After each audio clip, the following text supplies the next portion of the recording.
Então, com vocês, a Márcia Patiuro com o tema: Por que reencarnamos no momento de transição?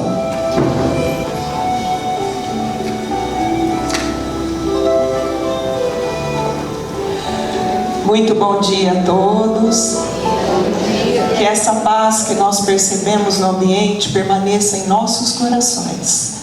É uma alegria enorme estarmos aqui com todos vocês, compartilhando informações, refletindo. Que maravilha podermos fazer isso juntos. Obrigada aos organizadores pelo convite, pela oportunidade desse momento tão gostoso que certamente vamos passar todos juntos aqui. Por que reencarnamos no momento da transição? Bem, acho que em algum momento todos nós já fizemos essa pergunta, né? Por que estamos aqui agora? Tantas dificuldades, tanta coisa acontecendo. Por que eu estou aqui? Eu poderia estar lá na espiritualidade, junto dos amigos, né? Numa colônia, até seria melhor ainda, não? Então a gente de vez em quando se pega nessas reflexões, mas nós sabemos que o Criador é justo, é misericordioso, e tudo que Ele faz é certo. Então está tudo certo. Nós estamos aqui no momento certo, com um objetivo, e nós precisamos refletir sobre tudo isso, né? E nós esperamos que nesse momento a gente traga aí algum material para essas reflexões, que depois certamente o Elahá, a Tereza, né, a Denise, os demais que vão participar, com certeza vão aprofundar ainda mais o tema com as suas contribuições, certo? Mas vamos lá. Vocês já pararam para observar a natureza? Acho que de algum momento sim. Às vezes, na hora que a gente está fazendo uma caminhada, que maravilha a natureza do nosso mundo, não é? Quanta coisa maravilhosa e tudo tão perfeito. A gente costuma dizer isso. Tudo perfeito, tudo muito maravilhoso. Primeira constatação que a gente tem quando observa a natureza: a harmonia, o equilíbrio em tudo. Às vezes a gente quebra essa harmonia, esse equilíbrio, né? Com as nossas ações. Mas quando a gente observa em silêncio essa natureza, que perfeição! Tudo muito harmônico, um equilíbrio maravilhoso. Isso demonstra que nada foge à programação divina. Deus não se limitou a criar.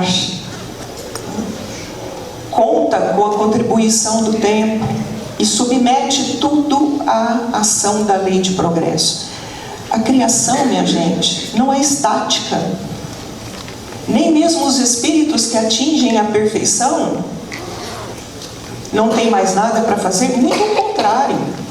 Quanto mais avançamos em entendimento, mais vamos percebendo que temos sim uma parcela de contribuição, porque fazemos parte dessa natureza. Não há como nos isolarmos dela. E quando nos isolamos, de alguma forma, advém o desequilíbrio, a perturbação, porque tudo está submetido a uma programação. Tudo está em evolução, tudo é dinâmico e tudo obedece a leis precisas e repletas de amor.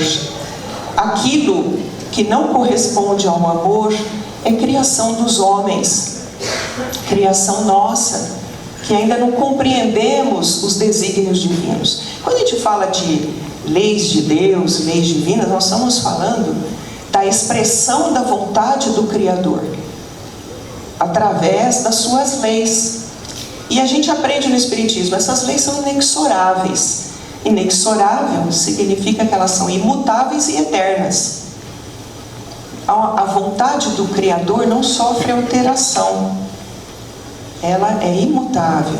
Ela se expressa através das suas leis, que nós vamos conhecendo no processo evolutivo, para aprendermos a nos ajustar a ela.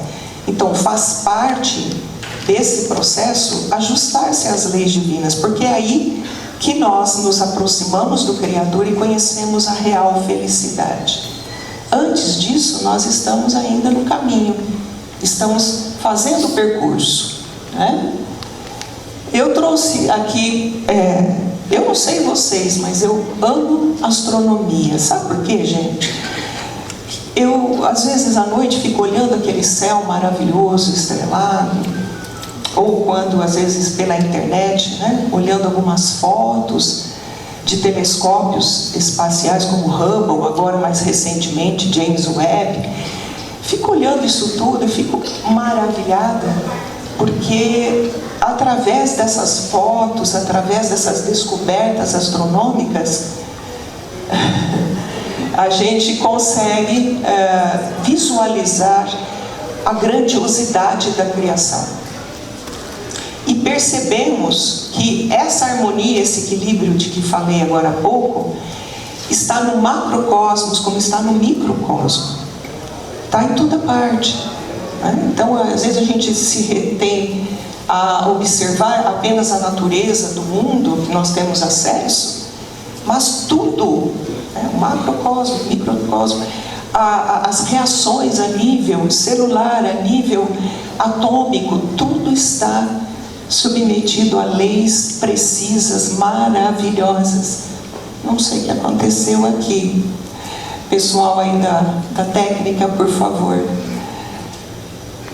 Então, quando nós pensamos nisso, agora trazendo para os seres vivos, olha, se toda a natureza está submetida a leis imutáveis, nós fazemos parte da natureza. Aliás, a natureza, ela é resultado daquilo que é necessário para atender às nossas necessidades. Se Deus criou desde sempre existiram espíritos perfeitos, que atingiram a perfeição e que passaram a colaborar no desenvolvimento do universo da criação. Não foi diferente com o nosso mundo. Na obra Caminho da Luz, de Emmanuel, nós percebemos muito isso. O Cristo planetário, Jesus, está ligado ao nosso orbe desde a sua origem. E o nosso orbe tem 4,6 bilhões de anos. A gente fala, nossa, quanto tempo! Mas para o Espírito perfeito, o tempo passa muito tranquilamente, né? Então, eu trouxe essas figuras para a gente refletir. Aqui está o nosso sistema solar, né? Nossa estrela é uma estrela de terceira grandeza, ela não é grandiosa, né? Não é muito potente, mas é suficiente para sustentar com as suas radiações 8 planetas atraídos pela sua gravidade, né? Nós temos Mercúrio, Vênus, Terra, Marte, Júpiter, Saturno, Netuno e Urano. 8 planetas girando, orbitando em torno do Sol. Nós somos o terceiro nessa filinha, né? E nosso sistema faz parte da galáxia Via Láctea.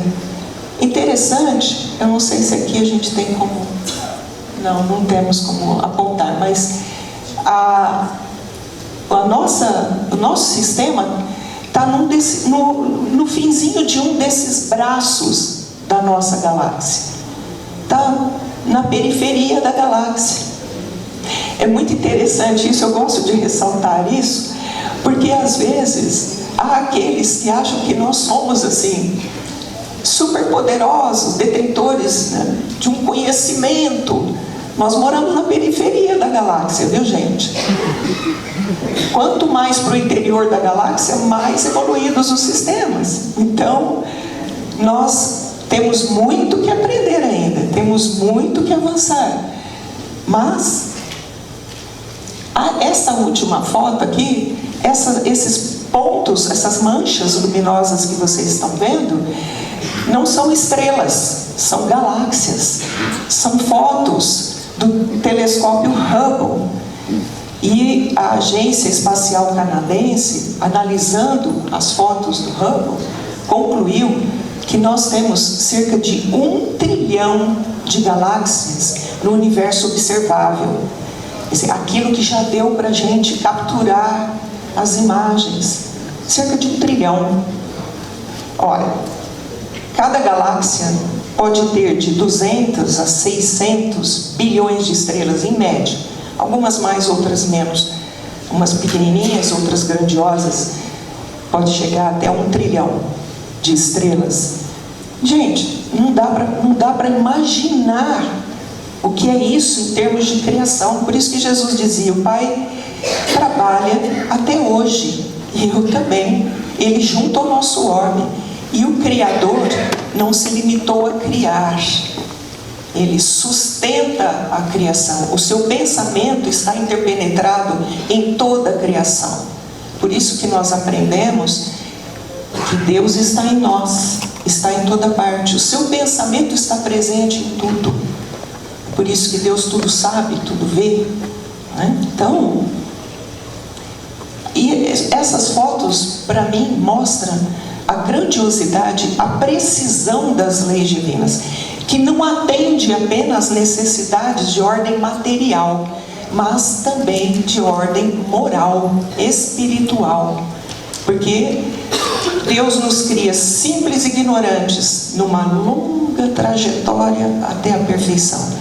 Nós estamos aqui num outro ciclo. Quando saímos da animalidade, ingressamos no reino nominal, nós iniciamos um novo ciclo de aprendizado até a angelitude. Nós estamos nesse ciclo, mas nós estamos no começo dele ainda. Nós não avançamos muito.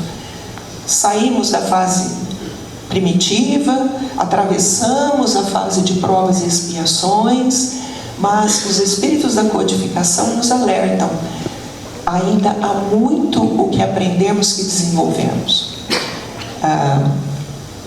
Vamos avançando um pouquinho para a gente entender isso. Aí está o nosso planeta Terra, né? Na sua evolução, desde uma bola incandescente até o que nós temos hoje. Quando a gente pensa na grandiosidade da criação, como está nessas fotos, refletindo profundamente sobre tudo isso, é claro que o nosso orbe não foge à ação dessas leis. E há situações que são cíclicas. Por exemplo, fenômenos sísmicos, cataclismas, de tempos em tempos eles ocorrem, porque representam a necessidade do planeta de ir se adaptando a nós, os seus moradores. Aí muita gente diz assim: nossa, é castigo de Deus o que está acontecendo. Não é nada disso. Nós estamos influenciando a natureza e a natureza fica tentando reajustar-se. E é por isso que nós temos visto tudo o que temos visto. A gente influencia a natureza e a natureza, de retorno, por ação da amorosidade do Criador, tenta reajustar-se novamente. Esses fenômenos, eles ocorrem, fazem parte das transformações do planeta. Porque tudo evolui. Na medida que nós vamos avançando em evolução aqui no nosso orbe, nosso planeta também está avançando em evolução. Ele também vai avançando para tentar ajustar-se às nossas necessidades. Bom, assim como ocorre a melhoria do planeta, visando adequar-se a nós, a natureza agindo aí sob a ação da providência divina, os prepostos do Pai e de Jesus que agem aqui na nossa natureza, né? Ao mesmo tempo que isso ocorre, o homem, nós, os seres humanos, nós também temos o dever, porque somos herdeiros do Criador, temos o dever de contribuir com a natureza, uns com os outros, com a nossa preservação, cuidados conosco. Faz parte, porque é da lei divina que nós, nesse processo evolutivo, possamos trazer a nossa contribuição na medida em que avançamos. E é assim que a gente traz melhorias ambientais. Foi preciso nós passarmos por tantos cataclismos como temos passado para perceber que nós temos condições e devemos agir na natureza de uma forma mais equilibrada, de modo a não só auxiliar no seu equilíbrio, como também na produção da natureza, porque nós precisamos dos bens da natureza, né? O desenvolvimento da ciência, da tecnologia, nas mais diferentes áreas, mormente na área da saúde, quanta contribuição tem trazido para aumentar a longevidade, a qualidade de vida de todos nós, né? Obtenção de alimentos, as melhorias genéticas, né? Produção em larga escala de alimentos, a ponto até de exportarmos um país para outro. Então, tudo isso são oportunidades da humanidade colocar em prática o que vem aprendendo em benefício de outros também e em benefício da natureza. Essa integração com a natureza é muito importante para o nosso equilíbrio pessoal, inclusive. Então, fazemos parte. Então, nós precisamos nos integrar a todo esse conjunto, trazendo a nossa contribuição. Diz-nos as obras da codificação que, na atualidade, a nossa humanidade atingiu grandes progressos mesmo, na área da saúde, das ciências, da tecnologia, muita pesquisa boa sendo feita ao longo dos anos. Está tudo certinho, estamos caminhando bem nesse quesito. Mas, nós ainda temos aí um grande trabalho para realizar com as conquistas de ordem moral. Nós precisamos desenvolver o senso moral. Estamos devedores nessa área.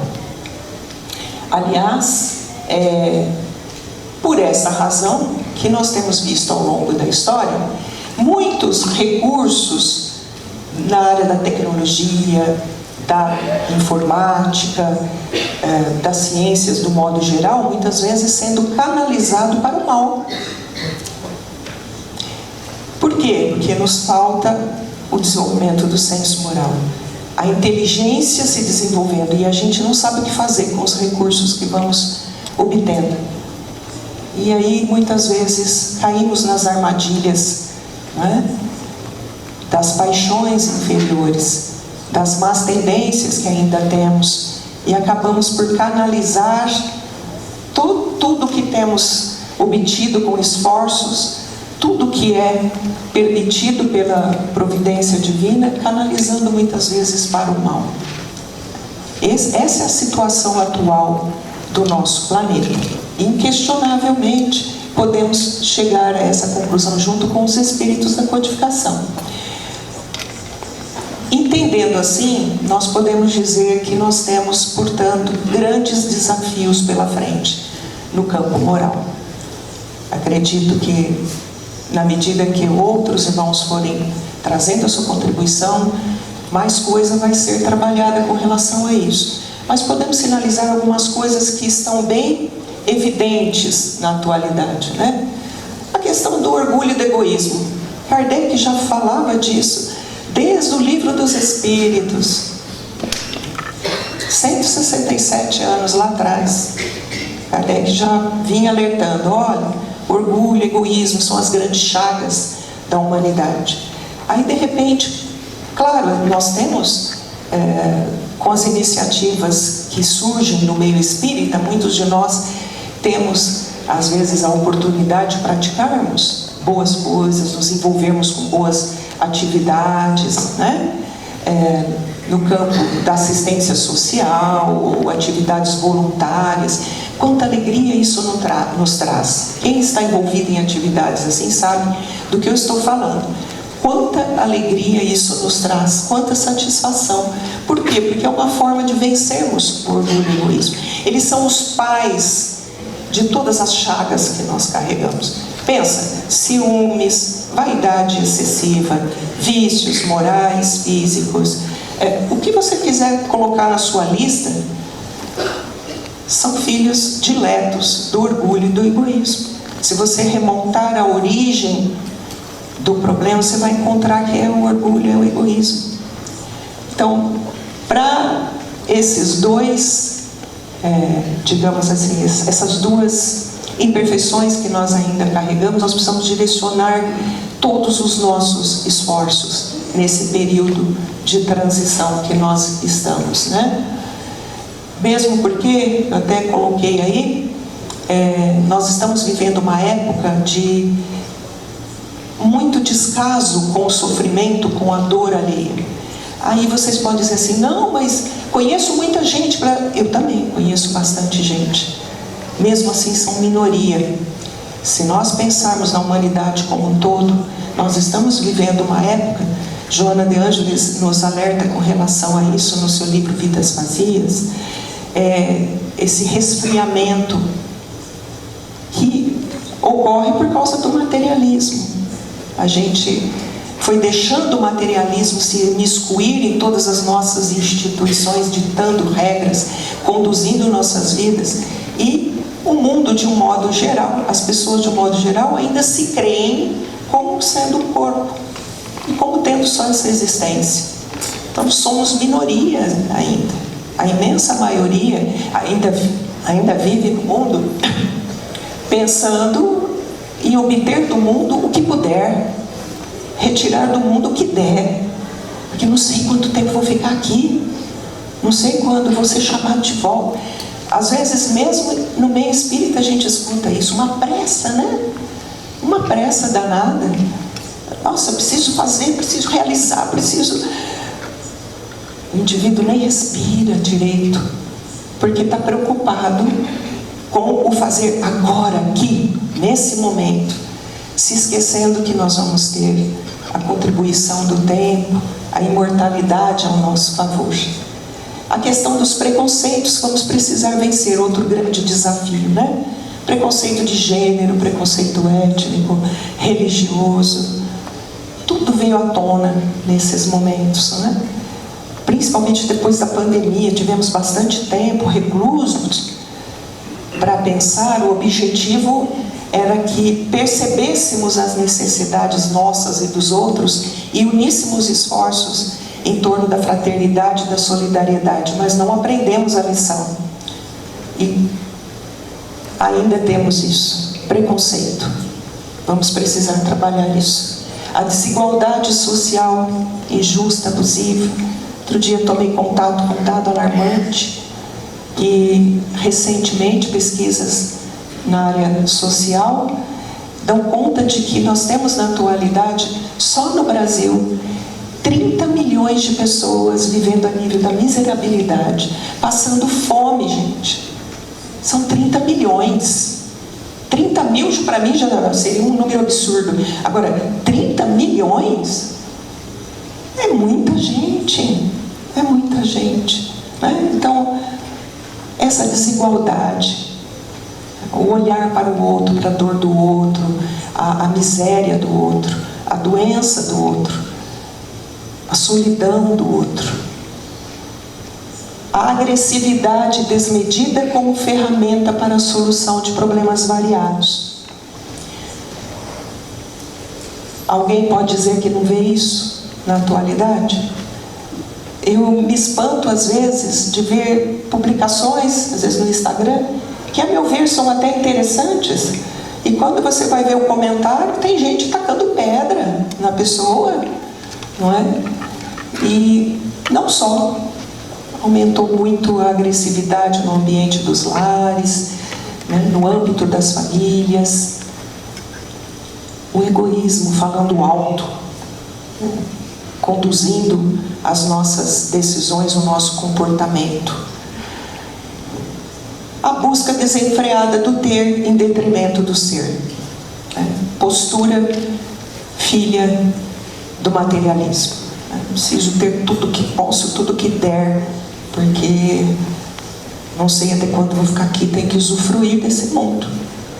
Então, essa busca desenfreada. A contribuição do Espiritismo aí é muito importante, trazendo a conscientização de que essa é apenas mais uma passagem que estamos fazendo com fins, objetivos bem claros, não é? Então, Essas mudanças que requer a nossa realidade atual, na área social, a nível individual, coletivo, né? Elas não são mais um movimento que é parcial, não é uma coisa que está acontecendo num povo, determinado povo, uma nação, uma região do planeta. Não. Agora é um movimento universal. Porque isso de tempos em tempos acontece. Por isso que nós fizemos aquela introdução, para a gente entender que as coisas não acontecem por acaso, elas têm um propósito. E essa fase nossa de transição, com tantas coisas vindo à tona, ocorre com um propósito, que é saculejar os nossos brios.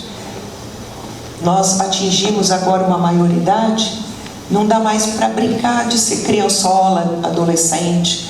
Nós temos que assumir as rédeas da nossa vida, com tudo que isso possa representar.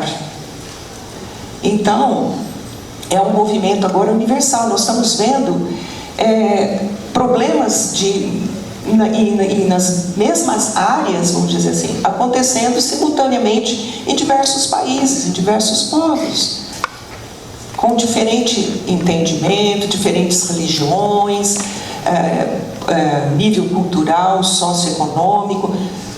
Está acontecendo em toda parte. É para a gente refletir. Porque se nós achamos, meu Deus, está acontecendo, será que é um apocalipse? É o fim do mundo? É uma tendência que nós trazemos de outras existências. Quando enfrentamos momentos assim, nós temos essa tendência de pensar no apocalipse, no fim do mundo. O alerta que os Espíritos da Codificação nos dão, tanto em A Gênese como no Evangelho segundo o Espiritismo, é que Deus não quer aniquilar a humanidade aqui do nosso planeta. Então, ponto final, não vai. Essa preocupação, que não é o fim do mundo, o mundo não vai acabar, ele vai se transformar, ele está se transformando para atingir uma fase melhor. Mas essa transformação não é algo que vai depender de ações do alto, da providência. Vai depender de nós, de como nós vamos nos movimentar durante essa fase. Que contribuições vou trazer? Nós sabemos que isso começa dentro de nós, interiormente, refletindo aqui a nossa conduta. Muitos de nós podem servir de exemplo para outros que nos observarem. Esse é o objetivo do Espiritismo: semear novos comportamentos, novas posturas mais ajustadas com as leis divinas, para que aos poucos, em nos observando, outros irmãos de outras culturas, de outras regiões, possam dizer: nossa, que legal, aquele pessoal está fazendo algo que está dando bom resultado, vamos pensar, quem sabe a gente não pode fazer o mesmo. Então, essa revolução, ela é geral, ela está acontecendo em toda parte. Nessa questão 780A do Livro dos Espíritos, a gente vê com mais profundidade isso. A pergunta que Kardec faz ao Espírito Verdade: como o progresso intelectual pode conduzir ao progresso moral? Como é que é isso? Nós avançamos bastante no campo do conhecimento, estamos devedores na parte moral. Então, como que esse progresso vai poder contribuir? Eu acho brilhante a resposta do Espírito Verdade. Ele diz: dando a compreensão do bem e do mal, pois então o homem pode escolher. Por isso que, em geral, não é regra, mas, em geral, o conhecimento vem na frente, arrastando o desenvolvimento moral. Porque nós vamos aprendendo, nós vamos nos instruindo, vamos conhecendo a verdade, as leis de Deus, nós vamos percebendo o nosso papel no mundo. Isso vai nos trazendo o discernimento do bem e do mal, do certo e do errado, do justo e do injusto. Nós vamos fazendo essas comparações e vamos desenvolvendo o nosso senso moral. desenvolvendo o senso moral, eu desenvolvo também o meu livre-arbítrio. A gente fala muito de livre-arbítrio no Espiritismo, como se fosse uma coisa assim: eu posso fazer o que eu quiser, quando quiser, com quem quiser, onde quiser, e tudo bem. Deus me deu o livre-arbítrio. Quando a gente fala isso, nós não temos a mínima noção do que significa ser livre. Significa ser livre é justamente ajustar-se às leis divinas, porque aí você não atrai como consequência das suas atitudes o mal, a dor, né? O sofrimento, a doença. Então, quer mesmo ser feliz? Quer ser livre? Ajusta o seu livre-arbítrio, as suas escolhas, alinha com as leis divinas, porque aí você tem um comportamento que realmente vai te trazer liberdade. Ou vocês acham que espíritos de escola, por que eles são livres de fato? Porque eles já conhecem as leis divinas, eles se alinham com essas leis, com a proposta divina de evolução, de trabalho, de cooperação, e por essa razão são livres. Eles sabem o que tem que fazer, como fazer, onde fazer, com quem fazer. Então, por essa razão são livres. Essa é a grande conquista nossa no final desse processo de evolução. Por enquanto, nós estamos submetidos à lei de causa e efeito. O que você faz acarreta consequências com as quais você vai ter que conviver mais dia, menos dia. Lei de causa e efeito. Jesus falou muito dela. Então, quando a gente vai desenvolvendo o livre-arbítrio, vai desenvolvendo o senso moral, nós vamos ganhando liberdade de ação e vamos também desenvolvendo responsabilidade, que é algo que ainda não aprendemos em nosso mundo. Nós continuamos nos comportando como se não tivéssemos que responder pelas causas que vamos gerando com as nossas atitudes. Eu falo nossas, a gente, estou falando da humanidade, tá? Não estou falando especificamente só da gente aqui, não. Eu falo de um modo geral, me incluo, porque nós fazemos parte da humanidade, todos nós, não é? Lá na Gênesis, gente, esse capítulo é espetacular. Quem tem a Gênesis em casa, abre esse capítulo, dá uma lida, dá uma estudada. Não precisa conhecer a Gênesis inteira para ler esse capítulo. Esse capítulo ele é muito especial. Ele nos traz instruções profundas sobre esse momento que nós estamos vivendo. E é lá que a gente vai ver essa frase: uma mudança tão radical quanto essa que está se operando, ela não vai se cumprir sem comoção. Claro, se nós vimos que as transformações do planeta ocorrem de modo a atender às nossas necessidades, de modo a ir se reequilibrando diante das nossas ações.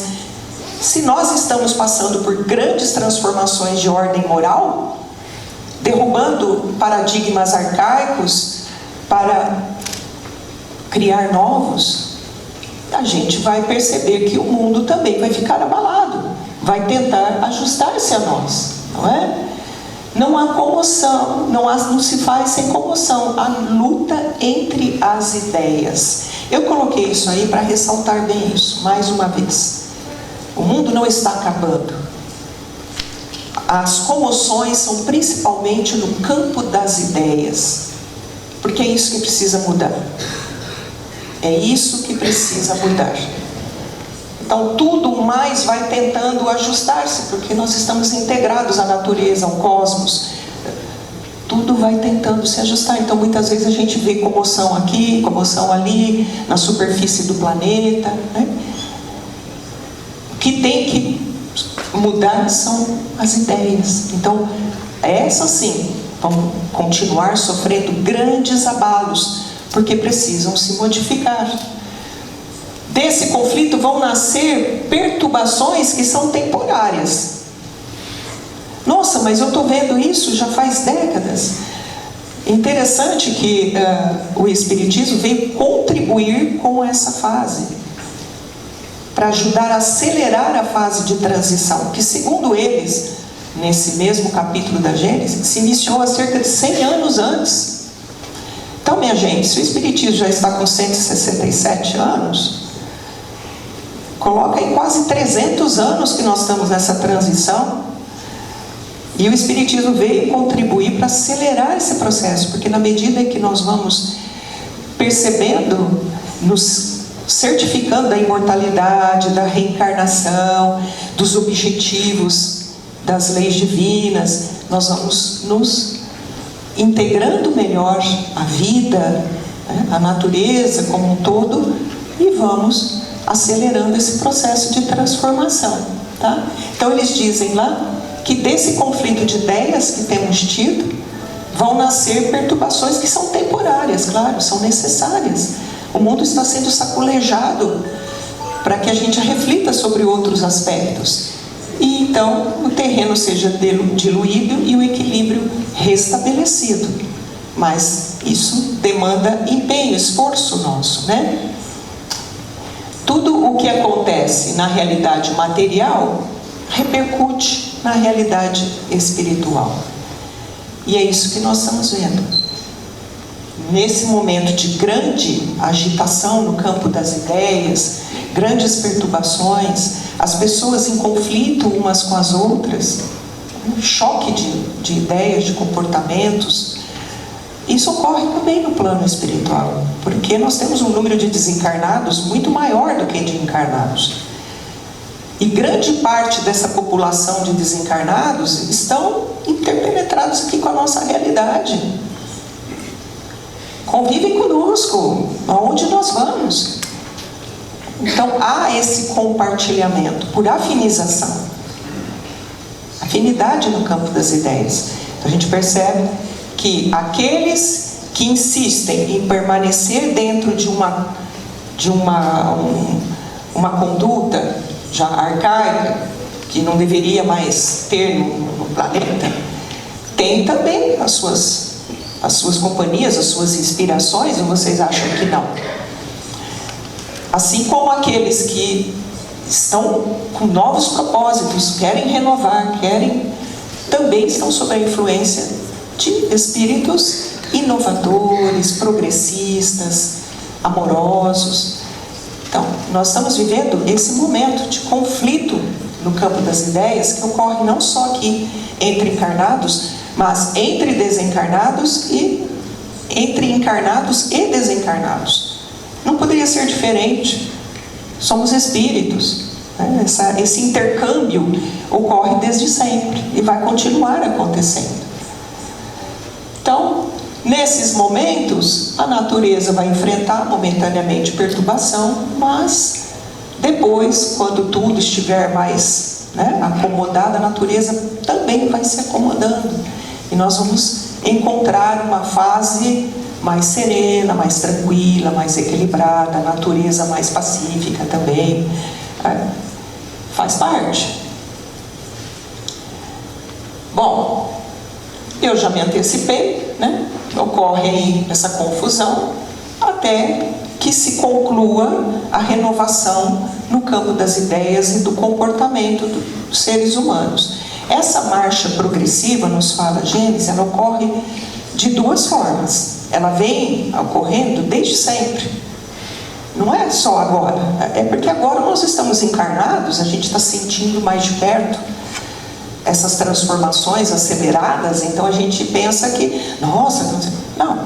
Tem duas formas da lei de progresso agir na renovação do mundo, das ideias, dos seus habitantes, né?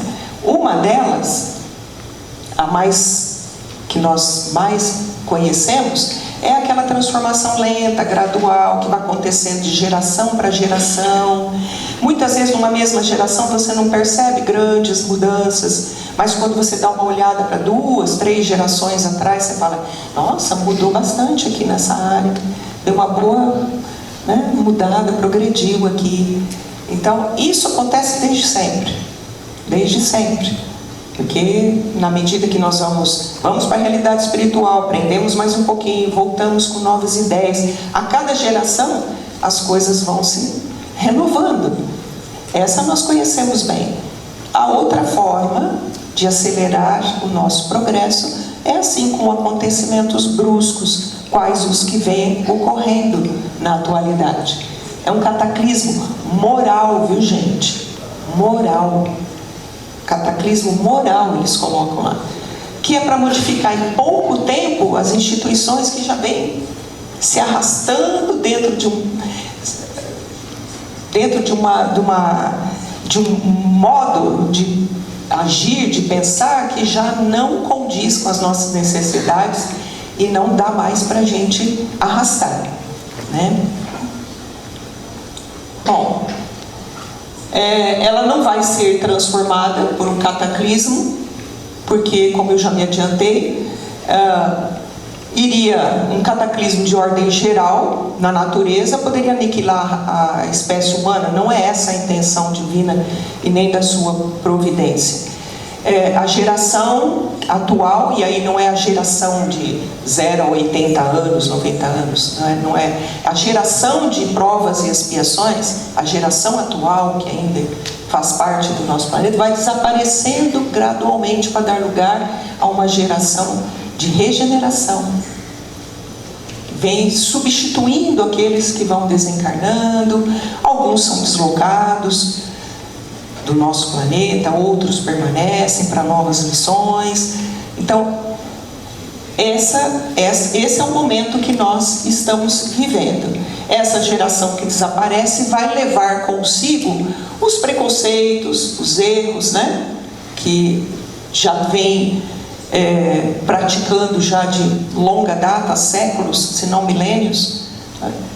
E vão espiar o endurecimento ou em outros planetas, um planeta inferior ao nosso. Ah, mas por que um planeta inferior? É castigo? Não, não é castigo.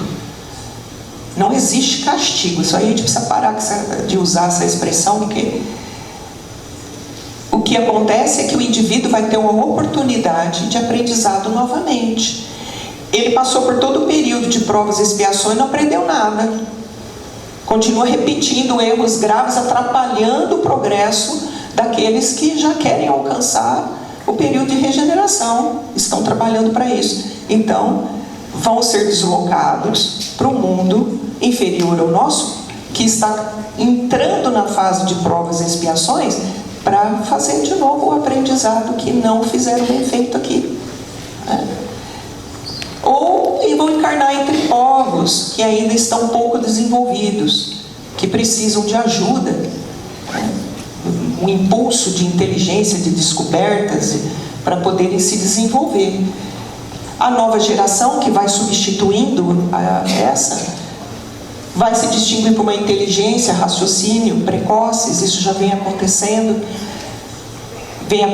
desde essa fase, desde quando se iniciou essa fase, mas também está sendo acelerado, segundo os espíritos superiores, desde o final do século passado, né? Que é para darem um impulso também de renovação, porque eles já trazem esse sentimento inato do bem, da realidade espiritual, da condição de espírito. Então são espíritos que já estão vindo, não são espíritos perfeitos. Perfeito nós só tivemos um até hoje, mas são espíritos que já atingiram um certo grau de desenvolvimento, já são espíritos que já conquistaram a condição de regeneração. E vão vir para mostrar para a gente, estão vindo para nos mostrar como é que a gente tem que fazer, tá? Bom, disso tudo que nós falamos até aqui, nós podemos deduzir que existem 3 categorias de espíritos encarnados atualmente, aqui no nosso, de uma forma bem resumida, bem sucinta, tentando aí fazer uma coisa mais didática para a gente entender. O grupo dos espíritos, que já são de regeneração, que estão encarnando com essa inteligência ou senso moral acima da média, que vão servir de exemplo, vão realizar obras boas, vão trazer boas iniciativas. São espíritos que estão vindo para trabalhar, para dar bons exemplos. Mas também existem os espíritos que ainda somos de provas e expiações, já arrependidos pelo passado, reencarnaram agora, vêm reencarnando com a proposta da transformação, querem aderir a essa transformação, querem trazer uma contribuição. Tudo bem, estou devendo para a justiça divina, mas eu quero contribuir de alguma forma, eu quero me transformar, eu quero fazer algo de bom, eu quero me modificar. Então podemos dizer que uma grande parcela da nossa humanidade se enquadra nesse perfil, né? E tem aqueles que nós sabemos que são os nossos irmãos que ainda estão retardatários, que são também espíritos de provas e expiações, mas que ainda se comprazem com as paixões inferiores. Então, esses irmãos ainda não têm condição de colaborar. Eles estão vindo só para o despertamento. Em convivência com os demais, é para que sementinhas sejam plantadas, que irão germinar no futuro.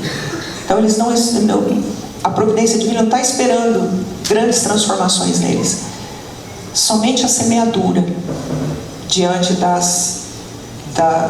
de tudo que ele puder presenciar dos outros dois grupos.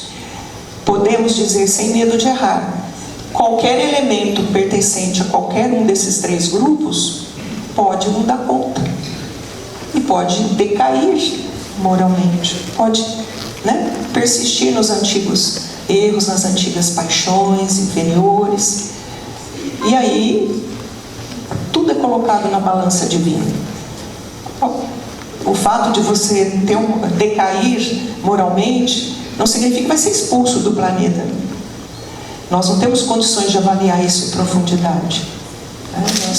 Quem tem condições de avaliar isso é a providência divina, que coloca na balança tudo que nós fazemos, pesando os prós e os contras, e o que é melhor para nós naquele momento evolutivo, não é?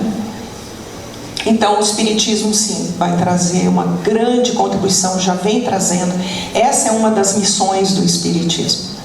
Renovação no campo das ideias, fazendo que o indivíduo se perceba espírito que é, e com todas as consequências que advêm disso, a questão da imortalidade, as reencarnações, a oportunidade de renovação, de correção dos seus erros, de a qualquer momento fazer melhor, contribuir com a natureza, com os outros irmãos, trabalhar consigo mesmo. Então, gente, é hora de pôr a mão na massa. É por isso que nós estamos aqui.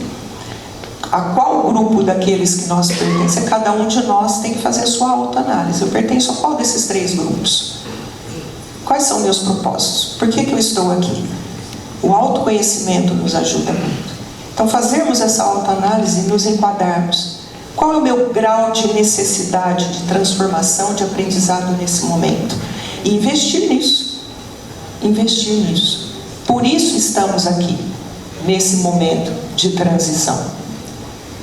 Claro, para encerrar, eu não poderia deixar de citar que se nós queremos um modelo de moral, nós queremos novos paradigmas, está lá no Evangelho de Jesus, não tem outro roteiro, é ali. Então não é o Evangelho de Jesus não é mais um livro que é para se ver com um olhar místico. Nossa, que ensinamentos lindos, maravilhosos, mas com aquela vozinha interior que diz assim: nunca vou conseguir fazer isso aqui.